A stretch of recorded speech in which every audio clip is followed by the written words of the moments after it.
Now a man named Lazarus was sick. He was from Bethany, the village of Mary and her sister Martha.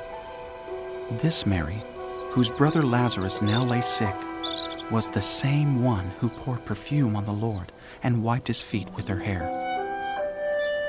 So the sisters sent word to Jesus. Lord, the one you love is sick. When he heard this, Jesus said, This sickness will not end in death. No.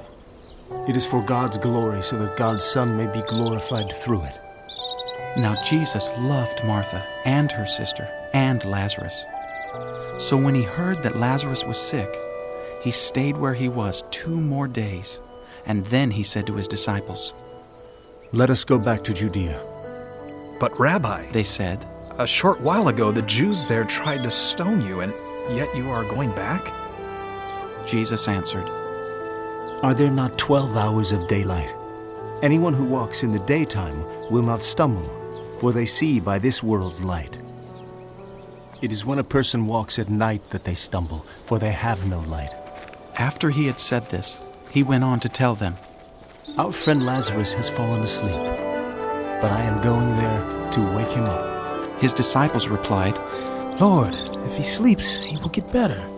Jesus had been speaking of his death, but his disciples thought he meant natural sleep. So then he told them plainly, Lazarus is dead, and for your sake I am glad I was not there, so that you may believe. But let us go to him. Then Thomas, also known as Didymus, said to the rest of the disciples, Let us also go, that we may die with him. On his arrival, Jesus found that Lazarus had already been in the tomb for 4 days. Now Bethany was less than 2 miles from Jerusalem, and many Jews had come to Martha and Mary to comfort them in the loss of their brother. When Martha heard that Jesus was coming, she went out to meet him, but Mary stayed at home. Lord, Martha said to Jesus, if you had been here, my brother would not have died. But I know that even now God will give you whatever you ask. Jesus said to her, Your brother will rise again. Martha answered, I know he will rise again in the resurrection at the last day. Jesus said to her, I am the resurrection and the life. The one who believes in me will live, even though they die. And whoever lives by believing in me will never die. Do you believe this? Yes, Lord, she replied. I believe that you are the Messiah, the Son of God who is to come into the world. After she had said this, she went back and called her sister Mary aside. The teacher is here, She said. and he is asking for you.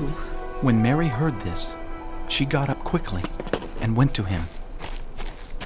Now Jesus had not yet entered the village, but was still at the place where Martha had met him. When the Jews, who had been with Mary in the house, comforting her, noticed how quickly she got up and went out, they followed her, supposing she was going to the tomb to mourn there. When Mary reached the place where Jesus was and saw him, she fell at his feet and said, Lord, if you had been here, my brother would not have died. When Jesus saw her weeping, and the Jews who had come along with her also weeping, he was deeply moved in spirit and troubled. Where have you laid him? He asked. Come and see, Lord. They replied. Jesus wept. Then the Jews said, See how he loved him. but some of them said, Could not he who opened the eyes of the blind man have kept this man from dying? Jesus, once more deeply moved, came to the tomb. It was a cave with a stone laid across the entrance. Take away the stone. He said, But Lord, said Martha, the sister of the dead man. at this time there's a bad odor, for he has been there 4 days. Then Jesus said, Did I not tell you that if you believe, you will see the glory of God? So they took away the stone. Then Jesus looked up and said, Father, I thank you that you have heard me. I knew that you always hear me, but I said this for the benefit of the people standing here, that they may believe that you sent me.